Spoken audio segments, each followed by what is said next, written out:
It's the Boomer and Geo podcast from WFAN. And we're coming to you live for the Bill Ford Tough Studio. Boomer Esiason, Greg Giannotti. It's Boomer and Geo on the Fan. Simulcast across the country on CBS Sports Network and wherever you are in the free Odyssey app. Good Wednesday morning. One of the phrases I like to use is sometimes the big decisions in life, they make themselves. Where something will come along and you say, wow, I didn't know what I was going to do, but then this thing happened and now I know exactly what I'm going to do. And that's where I feel like the Giants and where they're going to go with management at the end of the year, that's what's happening right now in front of us.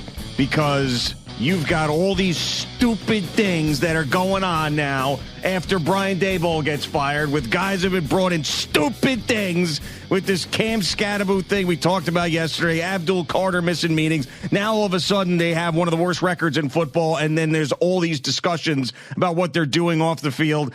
So now, even though I like Joe Schoen, I like Brian Daboll, it is time for what we like to call here on Boomer and Geo the full organizational douche. We need a full douching of the Giants. Everything is in front of us. It is clear. It's not working. New leadership, new people. Everybody's got to go. It's enough already. Good morning, Boomer. How are you? Man, you're opening with this hyperbole. I can't believe it. Full douching. Full douching. It's really unfortunate when somebody like Brian Daboll loses his job and then comes the stories after the firing. And the guy just lost his job. Enough already. Let the guy go in peace. Let him go do something else. Let him go get away from all of this and try to find, his happy place in football once again somewhere else. I get no joy out of dissecting what went on when he was here and talking about, guys like Abdul Carter who may not have been held accountable if he did miss other meetings and Mike Kafka puts his foot down and there's a misunderstanding. This is New York. This is New York sports. This is what happens. This is what happens when something like this goes on, within an organization. And the real question is can the guys left behind, calm it down? Can they somehow create an air of confidence when there isn't one? And keeping everybody, like you're saying, would not. It's a huge mistake. Let's face it. It's a huge mistake. Because now you have different entities that are developing within the building, and you never want that. At least when Joe Schoen and Brian Daboll came here, they came kind of like as one, like as a package deal. And for 3 years, they acted that way. And then, when you saw the Saquon Barkley situation in the offseason with John Mara and Joe Schoen, and then, of course, we saw the drafting of Jaxson Dart and how that looked in the draft room. You kind of felt like there was some strain and that there was some tension in between the people that were in the room, and that's never a good thing. Difference of opinions are certainly welcome, and certainly you want to talk about those things.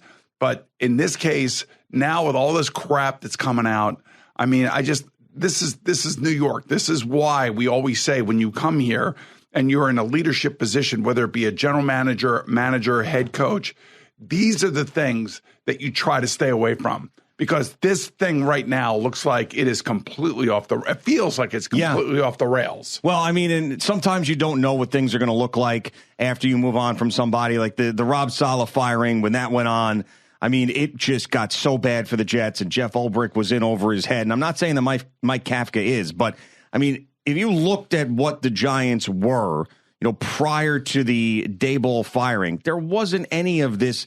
They were losing, but there wasn't any of this. They were competitive. They were competitive, but they were competitive last week too, to a certain degree. But there wasn't any of this ridiculous social media drama or anything like that that's going on. And I'm not saying that it could be a coincidence, but it's just a bad look when you get rid of one guy in the building and he becomes the guy that you're now, okay, it's done. It's untenable now. We can't keep this guy around. It's too much. They're flying planes over the building.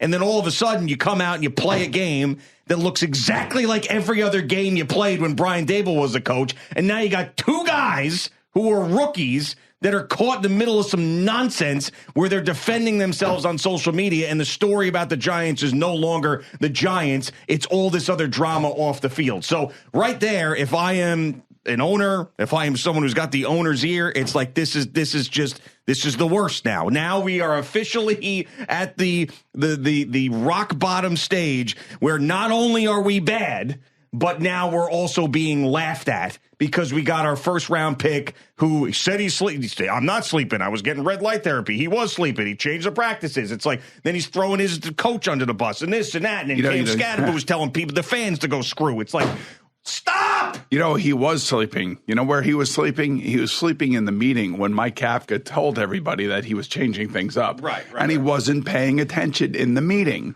And that's why he ended up in the red light therapy bed where I'm glad he was in there, and I'm glad. I hope he got a nice nap while he was in there. But that just goes to show you that he was not paying attention in the meeting room. Because Mike Kafka basically told everybody, this is what we're doing. We're changing a few things up. That's what every coach has the prerogative to do. And he did it. And Abdul Carter didn't hear it or it didn't register with him. And he wasn't paying attention. And that's what happens when you lose games in the fourth quarter.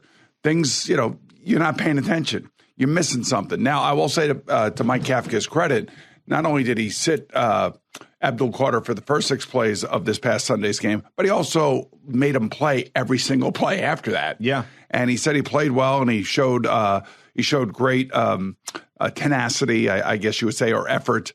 But I mean, this is a point where Mike Kafka still is trying to grab a hold of this team, and a couple of the things that he's doing, he should be doing if he wants to audition for this job, and Joe Schoen ends up staying here. Look, again, on top of all of this, unfortunately, is what the Mara family is going through with John Mara and his cancer. So that is, unfortunately, the number one issue for the Mara family is the health of basically the man that's been leading this franchise.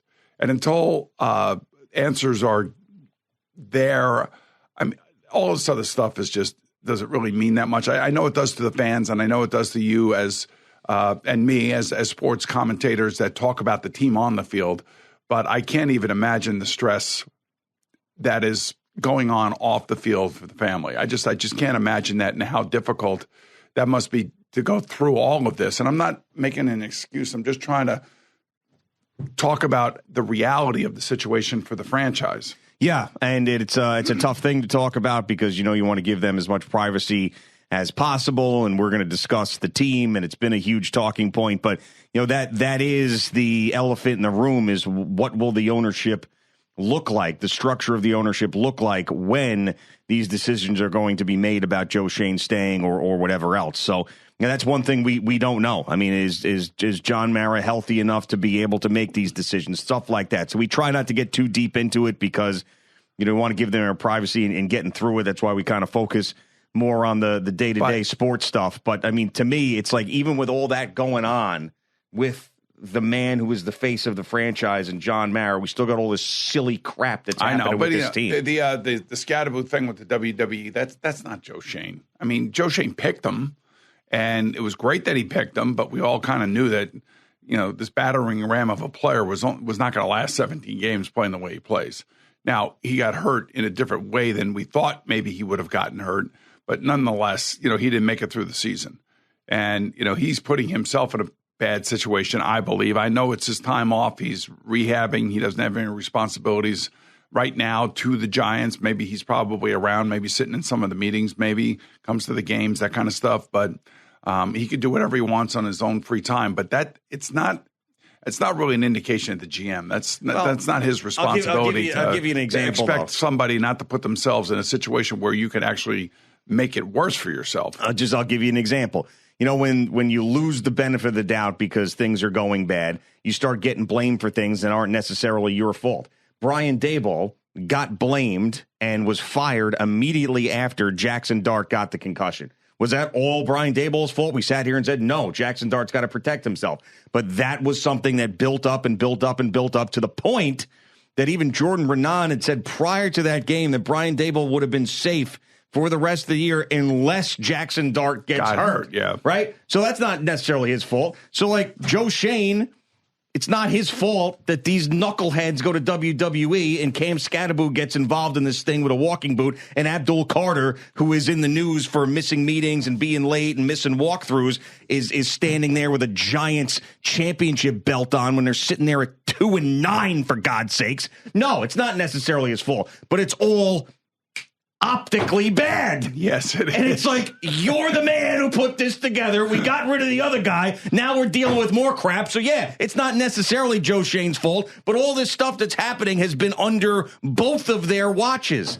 So like, I don't want to see Abdul Carter, who missed a walkthrough, had to be sat down 2 days later with a Giants championship belt over his shoulder at the WWE event. Yeah, these guys, the only thing I will say, it's a lack of self-awareness about what's going on around them. Full douching. Right. So these guys came in here and they were supposed to, remember we were over there for training camp and we did feel a very, I thought it was optimistic. I thought everybody was optimistic over there, and Abdul Carter looked good in training camp. Jaxson Dart was looking good in training camps. Cam Skattebo screaming coming out of the locker room, and he's all over Instagram, and it's like one of the funniest things you've ever wanted to see. And the energy was palatable; you could feel it at Giants training camp. And then, of course, the injuries come, and then now this happens, and it just kind of shows you that it's just that they lack the self-awareness of understanding what is happening around their team. How the fan base is perceiving this stuff. Yeah. Like somebody should sit them down. Like, I don't know, Pat Hanlon's a great guy. He understands this market better than anybody. Should sit these rookies down and say, guys, look, we're in the midst of losing, and we're losing a lot, and we've been losing over the last 3 to 4 years, and it has not been pretty. A man lost his job. Other men may lose their jobs, and you guys are out celebrating and having a party at a WWE event, and it's all over social media. It's all over TV. Do you know what that makes us look like? Yeah, exactly. And then CBS Sports Network put up the X post of Cam Skattebo. And I like Cam Skattebo. It was a dumb decision what he was doing. I'm not going to sit here and roast the guy and say that he's a total idiot. It was just a bad decision. But he does put in there, don't talk about me if you ain't got nothing nice to say. Well, listen, man, you're playing sports. Man, I'll tell you what, when he got here, he was change your mentality. He was one of the guys. I mean, everybody loved the fact that they picked him up and they love the way he plays football. And if somebody is saying something bad about him, they're saying something bad about him because he put himself in a really bad situation with a broken ankle, with a boot on and a cast, and then gets shoved by a wrestler. Yeah, I mean, it's not a good look. It's just not a good look. You got to realize why somebody would be coming at you.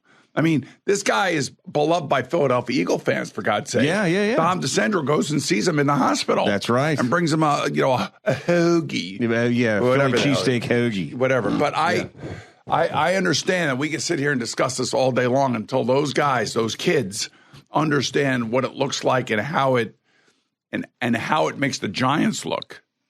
That's just I just think it's the world we live in right now. It's just this sewer pit of social media. These guys are out there. They're active.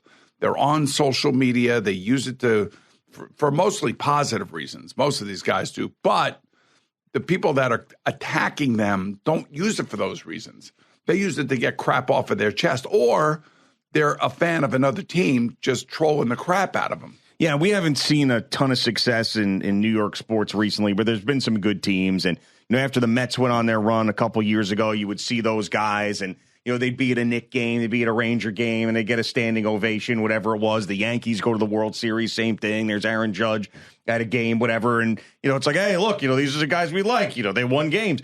It's just when you are a 2-9 football team and you're doing this, it's like you haven't earned this yet. You haven't. You haven't earned this attention. You're not supposed to be getting flowers thrown at you at the Garden. You're nothing. You're a 2-9 team. You're a bunch of rookies too, by the way, that are doing this. And you mentioned how Tiki says he hates rookies, which is funny. But there's a couple rookies that were in there too. Like I just It's the mentality, like thank God Jaxson Dart wasn't there. He's smart enough to know, like, I can't be going to he's got a wrestling thing with a freaking concussion. Exactly. Well, I mean, yeah, but I didn't expect Cam Skattebo to be there. His ankle was on a right angle 3 weeks ago. So I didn't expect him to be there either. But it's someone have a brain and be like, guys, we stink. Our coach just got fired. Can we not do the silly wrestling crap tonight? Like, this is just not a good idea. It's just not. Now, if you're Eli Manning and you've won 2 Super Bowls and you want to get pushed by a Mysterio, then go ahead and do so. Yeah. But not if you're Abdul Carter, who's had, more red light therapy than sacks this year, and you're wearing your stupid belt over your shoulder. You look like an idiot. Sorry. Yeah. And this is the guy who wanted number 56. Yeah. Wow. I mean, so he's got to learn, hopefully 3 years from now, we're talking about a guy that's figured it out, but right now, that's what everybody wants. I know. I mean, and that's the thing about Skattebo, where he's fighting back. People aren't, there could be fans of other teams that are getting on him for whatever reason, but Giants fans that were upset about this were upset because they want him to be healthy, because him and Jaxson Dart finally gave them hope. That's why they were mad at him, because they want him to be healthy. It's coming from a good place. I was sitting here for 18 years. I was a fan growing up, and I know what the teams meant to me as a fan. So before I ever became an NFL player, I was a fan first. So I understand kind of like the fan mentality. So when we were not playing well, believe me, the last thing I wanted to do is go make an appearance somewhere publicly. Yes. And that was prior to social media. That was just dealing with media, your traditional media, your writers, your talk show hosts, and things of that nature. But now it's like you do anything, it's going to be out there. It's going to be all over the place. And these guys have got to have a little bit more self-awareness. I would also think that most teams and the NFL probably try to talk to these kids about social media, and they talk about things that happen on social media and try to warn them to stay away from stuff like this. But obviously they felt strongly. Maybe they got paid to do this. Maybe Andrew Schultz. I can't imagine them just showing up and not getting paid. No. I mean, these are paid appearances, I would imagine. And I would think that, they had contracts and they probably had to honor those contracts. And maybe these contracts were signed well before the season even started. I don't know. I don't know. But again, it's not a great look. And now maybe they realize that, and maybe somebody will get in their ear and say, guys, we got to be a little bit more sensitive to about what the hell is going on around here. And if you really, truly want to respect the owner of this football team, who's paying you millions and millions and millions of dollars and is in a fight of his life, don't be a jackass. Don't be a jackass, and don't put yourself out there, and don't allow the fan base to attack you and take you to the woodshed like they have.